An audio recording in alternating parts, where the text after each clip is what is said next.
开学没几天，妈妈又开始催我了。女儿，有男人了吗？还有1个月我们家就要交人了，那可是你亲弟啊，你忍心吗？交出弟弟就意味着他要死了。村子里育龄女人有80多个，弟弟自小体弱，若被拉去配种，必死无疑。可是我要去哪里找男人呢？我们村位于西南一处的山谷，这里地势低凹，常年大雾，阴气重，不知是不是受了诅咒。村子里几百年来一直阴盛阳衰，女人们不仅长得美，身姿窈窕，水灵灵的，也都十分能干，是干活的好手。而男人大多活不过成年，便总会早亡。由于男人越来越少，后来村子里便定了个规矩，全村33户，每3年抽签一次，抽到的人家要在3年内交出1名男丁，用来配种，以免村子绝户。3年前，我妈不幸抽中了，而我家唯一的男丁就是我那年仅15岁的弟弟。弟弟从小体弱多病，虽然妈妈细心照料，可是眼看着日子不多了，好好养着也就罢了。若是拿出去给全村女人配种，必定精尽人亡，活不了了。这也是妈妈焦急的原因。所以3年来，她经常给我打电话，让我带个男人回家。最近日子逼近，她几乎是1天1个。可是我知道带男人回去的下场，那就是死。从古至今，无一例外，我真的不想害人。挂完电话，室友们回来了，我正为弟弟的事心烦，便接到了室友蒋丽娜的邀请。胡软，你今晚有空吗？我男朋友过生日，请大家吃饭。我其实不太想去，可又不想太不合群，便答应了。没想到来的人挺多，连季潇也在。季潇，学生会的会长，学校里的风云人物，他是天之骄子，学习成绩好，长得帅，学校很多女生都喜欢他，当然也包括我。村子里的男人个个都病恹恹的，一点生气都没有。季潇则不同，他足球踢得特别好，奔跑在绿茵场上的时候，就像一颗耀眼的太阳。我从未跟季潇表白过，因为我将来还是要回村子的，离开村子太久，我们的身体会不舒服，就像离了水的鱼儿一样，活不久。而季潇注定属于外面的世界。吃饭的时候，我跟季潇刚好坐在一起，他人很好，看我喜欢吃哪道菜，就帮我转过来。寿星给我敬酒的时候，也被他阻拦了，主动替我喝。吃完饭，我们又去了 KTV， 当着一堆人的面，季潇给我唱了《简单爱》，然后跟我表白了。他定定地看着我，眉眼含笑。胡软，我喜欢你，当我女朋友好吗？包厢里很黑，所以没有人看见我眼中的泪光。这是梦吗？如果是，我真希望能一直做下去，再也不要醒。只可惜，我听到自己的声音在寂静中响起。对不起，我不喜欢你。这天之后，我便被室友们孤立了。学校里开始了有关我的各种流言，有人说我一边吊着几个男的，一边倒追季潇，也有人说我白天上课，晚上在外面坐台。最离谱的一个说我被一个有钱老头子包养了，所以瞧不上学校里的小年轻。总之，在老师和同学们眼中，我成了一个人尽可夫的妓女。我知道这个流言是我2个室友散布出来的，他们嫉妒季潇喜欢我，恨我明明得到了他们想要的东西，却不屑一顾。我始终保持沉默，我爱季潇，所以我不想害他。至于流言，我们村子里的女人也从来不在乎这些。又过了几天，季潇给我发微信了，说很担心我，想见一面。我们约在了市中心的咖啡馆，他还是那样帅气，穿着我最爱的白衬衣，干净又阳光。一见面，季潇就不停跟我道歉，说那天不该跟我表白，害我被人造谣。我摇摇头，笑着说没关系，反正从某种意义上来讲，我将来的确会人尽可夫。喝完咖啡，他又约我晚上一起吃饭，接着我们又去看了电影，这真是美好的一天啊！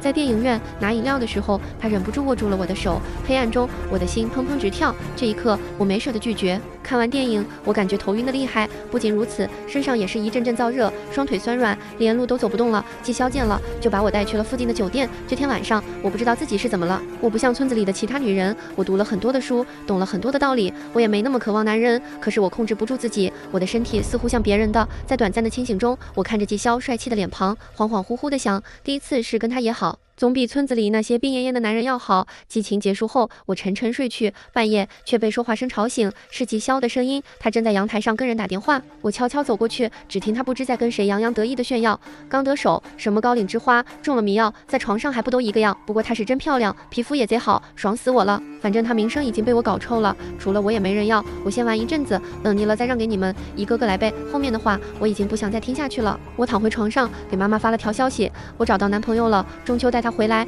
季潇听见我要带他回老家，有些犹豫。软软，我们刚在一起3天，这么快就见家长，会不会太着急了？我假装委屈，红着眼圈道，我第一次给你了你，以后就是你的人了。对你来说，我们才谈了3天，可对我已经暗恋你3年了。季潇有些诧异，你暗恋我？那上次我在 KTV 跟你表白，你为什么拒绝？我当时心里很乱，觉得你是喝多了在说胡话，怕你酒醒了后悔。而且你这么优秀，我觉得自己配不上你，所以才拒绝的。回宿舍后，我哭了一晚上呢，我说的话半真半假。我的确暗恋了他3年，也的确流了几滴眼泪，不过远远没到哭一晚上的程度。也许是我的眼泪太动人，又或许是我这些天的小鸟依人，让季潇在学校男生面前找回了面子。很快他就答应了中秋节陪我回家。回湖村需要1天1夜，先坐火车，再转大巴，接着再坐车从县里到国道，然后是一段土路，步行2个小时才能到山谷。一路上季潇都很体贴，对我温柔细致，就跟从前一样。软软，没想到你家位置这么偏，小时候一定吃了很多苦吧？爸爸在我很小的时候就过世了，弟弟身体不好，我从小就跟着妈妈下地种田，操持农活，真是看不出来你这么漂亮的小姑娘居然还会干这些。我轻轻靠在他胸口娇嗔，你看不出来的事情还多着呢。一路奔波，我们终于赶在中秋节前一晚到家了。刚进村子就看见了等在村口大槐树下的妈妈。我暑假一直在外头打工，算算日子也有大半年没回来了。不过妈妈看都不看我一眼，一见面她就牢牢地盯着季潇，不住打量，你就是软软的男朋友吧？哎呀，小伙子长得真不错，比照片上看起来还年轻呢。湖村的女人个个生姜貌美，妈妈16岁便生下了我，虽然已经30多了，可是看上去就跟20出头的女人差不多。被漂亮的女人热情夸赞，季潇明显很受用。阿姨好，你也很漂亮，累了吧？来，箱子给我。妈妈说着，不待季潇答应，便主动抢过她的行李箱。我来吧，阿姨，我一个大男人怎么能让您拎呢？没事没事，女人干活天经地义，男人嘛就该躺着享福呢。这话一说，季潇面上闪过一丝疑惑，我忙磕了一下，扯了扯我妈衣袖，妈，走快点吧，我饿了。到了家，我带季潇去了我房间放行李，接着又领着他去了隔壁屋子。隔壁房间是我弟的，为了方便我妈照顾，房门很少关上。进去的时候，他正在床上躺着。从小到大，从我有记忆以来，他都是如此，除非我妈空闲或者家里来客人了，不然很少下地。小健，我回来了。我朝着他的背影喊了一声。很快，弟弟缓慢地转过身来，半年未见，他的情况更糟了，整个人瘦得厉害，头发只剩稀稀疏疏的几根，眉毛也全掉光了，面颊和眼眶凹陷下去，整个人瞧着就像个皮包骨。季潇被胡健的样子吓了一大跳，他低呼一声，露出惊惧又厌恶的目光。不过这目光转瞬即逝，很快他便换了一副诚恳的模样，跟我弟弟问好，你就是胡健吧？你好，我是季潇，你姐姐的男朋友。姐夫好，叫我小健就可以了。弟弟白皙的脸上少见的闪过一抹潮红。我知道他现在很高兴，还很兴奋，因为他的救星来了。我跟季潇把弟弟扶到轮椅上，推着他出门吃饭。家里好久没做这么多菜了，羊肉、鹿血、腊鱼、牛鞭、韭菜，还有各种鲜花和菌子。妈妈特别热情，拉着季潇做了主味，又不断给他夹菜，多吃点，不要客气，谢谢阿姨，这菜也太丰盛了。季潇吃了几口，忽然意识到了什么，偷偷凑近问我，软软，怎么全都是壮阳的？他的声音不大，可是我们离得近，不仅是我妈跟我弟也都听清了，他们露出紧张的神色。妈妈拿出藏在以后的菜刀，蓄势待发。我忙道，我们村子靠阴，湿气重，我弟弟身体也不好，所以逢年过节会吃这些来补充阳气。说着，我又娇声道，这些可贵了，要不是你这个贵客，我们平时可舍不得吃呢。原来如此。季潇感激地跟我妈一笑，谢谢阿姨，我是软软男朋友，也不是外人，您不用跟我这么客气的。是，的确很快就不是外人了。我妈收回剪刀，笑眯眯地回。好不容易吃完饭，季潇去洗澡了，妈妈从炖盅里端给我一碗黑漆漆的药汁，递给我，等下让她把这个喝了。我的脸色一白，一下子明白了我妈的意思，明天就要交人了，她这是准备今晚要先验验货。我本想告诉她我已经试过了，气大活好，应该够村里用几年，可是话到嘴边，我又咽了回去。我不想把之前的事告诉我妈，不然只怕季潇要受罪。湖村有点像以前的母系社会，在这里，女人是天，老婆是天。听话的男人会得到女人的尊重，安安稳稳地活到病死那一日；胆敢对女人不敬的男人，则会受到严厉的惩罚，生不如死。我躺在床上假装睡着了，没多久便听到起身的动静，是妈妈出去了。她今晚特意化了妆，穿了一条很短的丝绸睡裙，配上她的及腰长发，当真是风情万种，妩媚动人。验货一般很快，可我等了半个小时，妈妈都没有回来，我实在忍不了，便起身下床，去到我的房间门口。门关着，灯也熄了，可是里头的人却没睡。男人的喘息声和女人的呻吟声隔着房门一道道传出来，直冲我的耳膜。隐隐约约间，我听见妈妈的声音：是我好，还是软软那丫头好？都好，你们都好。这一刻，我的心脏如同针扎一般，密密麻麻地痛了起来。站了一会儿，我刚准备离开，忽然发现弟弟不知何时来到了门口，正坐在轮椅上默默看着我。黑暗中，他的眼睛很亮，一瞬间让我想到了在记忆中消失很久的爸爸。木门的隔音并不好，他自然也听到了屋内的声音。他怜悯地看了我一眼，轻声道：姐，这个男人不行。我笑了笑，我知道。妈妈直到凌晨3点才回来，第二天一早不到6点他又起来了。今天的他容光焕发，看起来心情不错。同样心情不错的还有季潇，跟我说话的时候，他的眼神总是若有若无的瞥向在忙碌的妈妈，我一一瞧在眼里，并未多说什么。吃完早饭，妈妈问季潇累不累，要不要跟我出去玩一玩？不累，阿姨，我精神好着呢。闻言，我妈扑哧一笑，脸上浮现2朵红霞。不累就好，我就说嘛，还是年轻好。是啊，年轻当然好，年轻体力好，那东西质量高，生下来的孩子也会健康一些。我带着季潇去了后山，后山便有一片很老的温泉，村子里的女人们很喜欢来这里泡澡。若是哪家从外头带回了新男人，也常常会带到这里，一是带人游玩赏景，二是让外人洗去尘污，好成为一个干净的配种。我们到的时候已经有人在了，我一眼瞧过去，都是我从小到大的玩伴，他们不喜欢外面，没读几年书就一直在村子里了。见到我，大家都很高兴，为首的互相喊道：“软软，你回来啦，想死你了，快下来呀！”打完招呼，他们的视线又转向了一旁跟我牵着手的季潇，这是季潇，我男朋友。原来是妹夫啊，妹夫好，来，快脱了衣服下来泡澡啊！池子里水汽氤氲，大家身上都是薄薄的一层布料，诱人的曲线在水中若隐若现。季潇早就看直了眼，只是碍于我在旁，才强自忍耐。他故作冷静道：“软软，这些女生都是你们村的？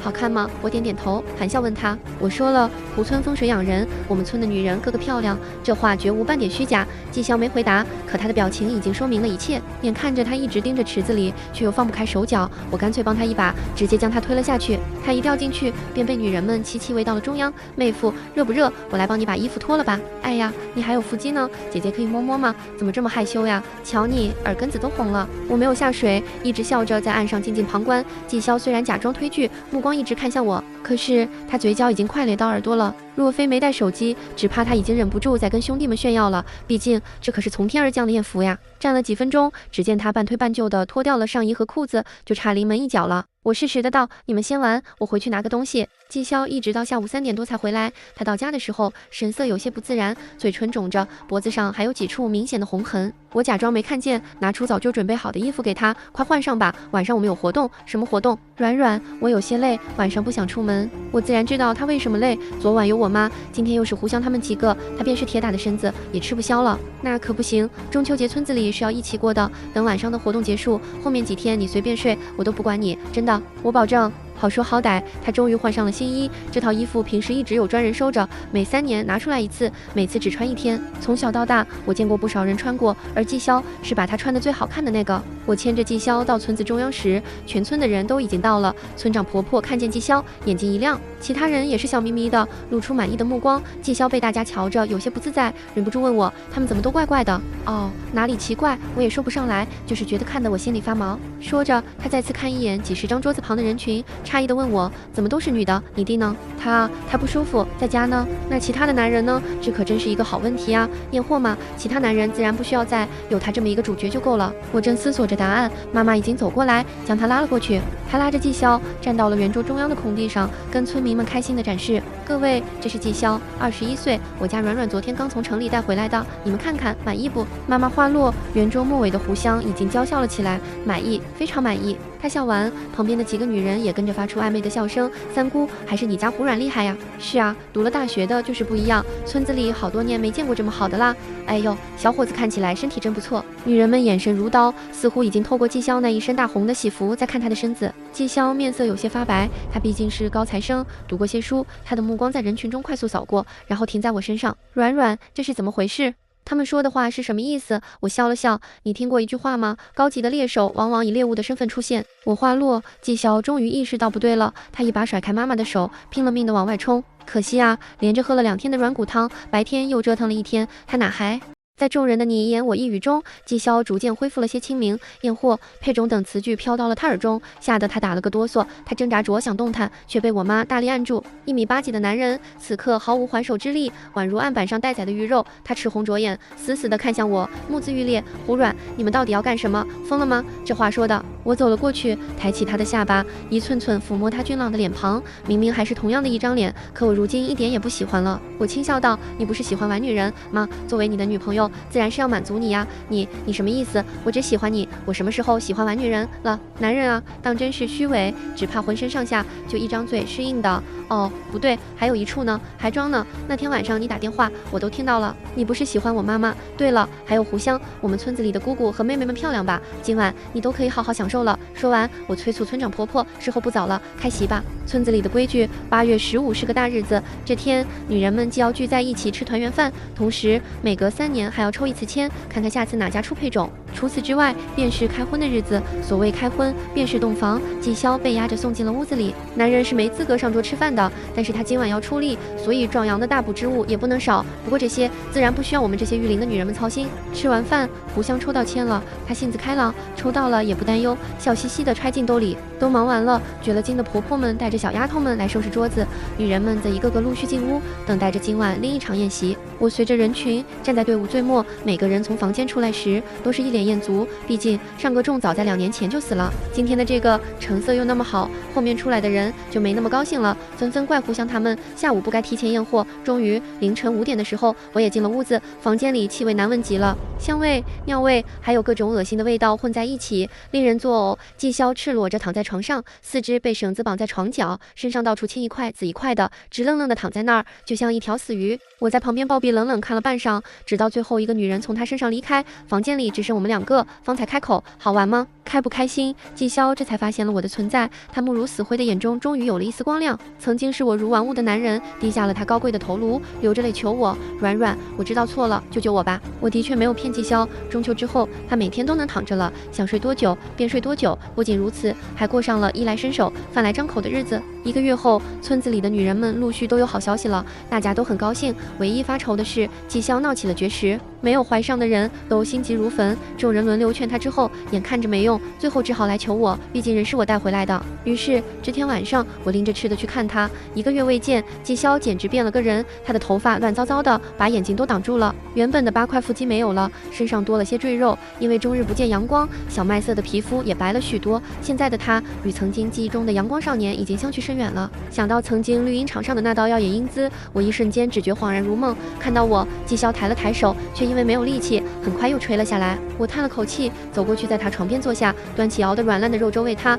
听说你在绝食，还是吃一点吧。他瞧了瞧我，冷笑：吃了好让你们继续上。我皱眉，话别说的那么难听。季潇，我给过你机会的，我拒绝了你的表白，你却让人造谣，还下药害我。我捡了软骨汤的药量，可那晚你没推开我妈，胡香他们脱你衣服，你也没有拒绝。我挑破了这些，他的脸白了一下，下意识的低头，不敢与我对视。不过如今的他已经不在乎颜面了。软软，你知不知道你们这是在犯法？你也不想这样的，对吧？我求求你放了我吧，我以前是混账，可是现在也受到惩罚了，不是吗？我摇摇头，我不能放你，我不能拿全村人去冒险，这里有我的妈妈、弟弟，还有其他的亲人。沉默了一会儿，季潇道：那我们结婚吧，结婚了，是不是就可以不再碰他们了？的确，跟我结婚，他就可以告别这一切了。村里的男人完成配种任务后是可以找一个女人成亲的，3年之期还没到。可季潇既然已经一心求死，我便可以去求村长婆婆了。在我考虑时，季潇再次求我：软软，我真的知错了，以前我不该伤害你，以后我只想留在这里，我们好好过日子。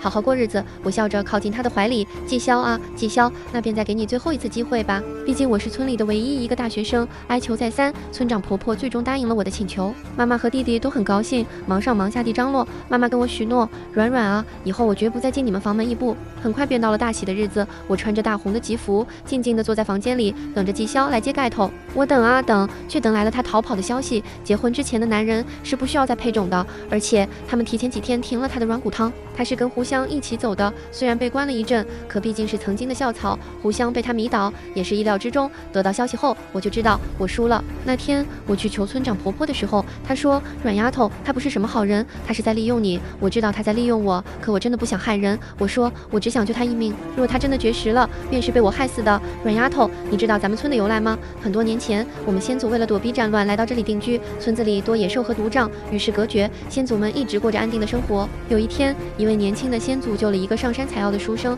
他们在山中定情成婚，许诺白头到老。后来书生说要出去把母亲接来，先祖同意了，可是书生一直没回来。直到5年后，驸马带着官兵来此地捉拿狐妖，先祖发现原来如今的驸马就是他当年的情郎。为了对抗官兵，先祖们损失惨重，村子里的男丁也日渐凋零，所以后来才有了配种的规矩。因为男人皆薄幸，他们对于我们唯一的价值便只是提供种子。那天，我跟村长婆婆有了一个约定，若是纪潇从此跟我好好过日子，便留他一命，把他当自己人；若他背叛了我，便任由村里处置，而我也会从此留在村里，此生再不出去。如今看来，我赌输了，我脱掉了婚服，随着村子里的女人们一起出动，连夜搜山。纪潇是我带进来的，走了2个小时曲折的山路，他未必还记得，关键是胡湘，他知道出山的路，只是有一点他不清楚，那条路如今已是密林丛生，野兽无数。天快亮的时候，我们在一处吊桥边找到了纪潇和胡湘，他们2个都很狼狈，正被几头野猪包围着。胡湘看到我们，大声的呼救，救我！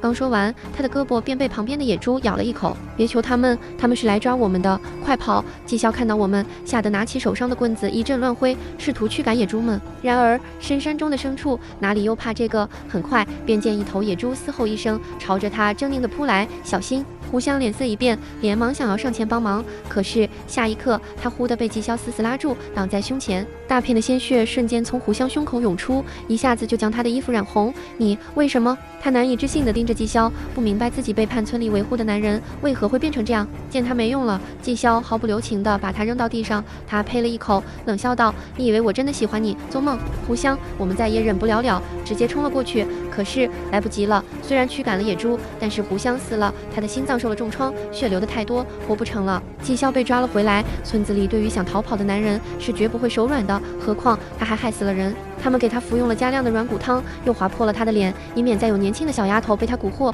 若不是留着还有用，只怕早一刀杀了。村长婆婆气得病了一场，她说：“男人果然没有好东西，胡湘这丫头太傻了。”我去了关押纪潇的地牢，曾经意气风发的男人，如今整个人趴在地上，奄奄一息的，如同丧家之犬。我走过去，在他面前的凳子上坐下，淡淡道：“这一回我再也救不了你了，胡软，是你故意的，是不是？你知道我们逃不掉。”纪潇疯了一般盯着我，若是此刻还有力气，只怕就要上前跟我拼命。我点点头，干脆地承认：“是啊，我故意的。”我从不想害人，我离开胡村，一是想见见外面的世界，二是想找到这村子里男人的法子。可是纪潇，他一而再，再而三的伤害我，利用我。如今我再也不会手软。纪潇，你若是不跑，就能好好活着。再过些年，说不定我还能想办法帮你逃走。他不是胡村的人，离开了也能活。我所言发自肺腑。然而纪潇根本听不进去，他恨声道：“你这个骗子，你不会放过我的！你怎么可能会帮我逃走？跟发了疯的男人没什么好说的。我没有骗他，我怀孕了，不想孩子没有父亲。”所以于心不忍，想救他一命。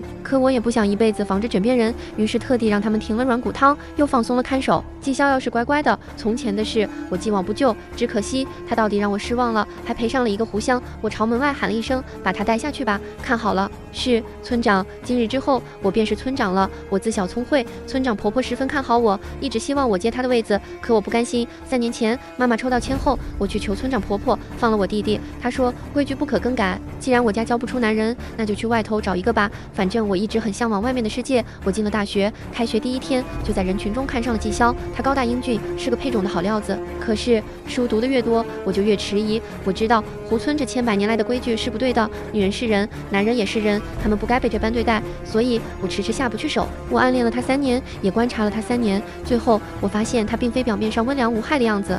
他隔3差5的换女朋友，经常 PUA 他们，甚至有个女孩还被他拍了裸照，后来自杀了。我忍了又忍，直到他主动送上门来。KTV 的拒绝只是欲擒故纵。我早知道学校的留言是他做的手脚，也知道看电影时喝的饮料中下了药，不过无所谓，反正迟早要睡的。早一点晚一点，于我来说并没有什么区别。我只是觉得遗憾，这辈子我再也离不开胡村了。我成为村长后，定了许多新规矩，抽签由原本的3年一次变为5年一次。若是被教出来的男人有心上人，与对方两情相悦，便可以不成为配种。实在教不出的人家，可用粮食和草药来抵。纪潇没有死，但也没有女孩子再看上他。杀女人的男人在胡村是被唾弃的。又过了2年，我们将他扔到了原来胡湘死的地方，任由他自生自灭。半年后，警察找来了，纪潇的家人报了警，警察找了很久，最终找到了这里。我主动承认，5年前纪潇跟我回了老家，我们吵架之后，他便离开了。全村所有人都跟我的证词一模一样。后来他们在山里找到了纪潇的骸骨，他的死因是来自野兽的袭击，没有发现任何人为的痕迹。案件最终被定性为意外，他们一无所获的离开。1年又1年过去，村子里的男人们越来越少了。这天我去山中采药，忽然在密林里发现了一个晕倒的男人，这个人瞧着十分面熟，似乎前几天新闻里警方刚发过他的通缉照片。我想起来了，他是一个连环杀手，奸杀过10几名年轻女子，后来被警方追捕，一直在潜逃。我将他带了回去，酒醒后他对着我的脸露出垂涎的目光，我知道村子又有救了。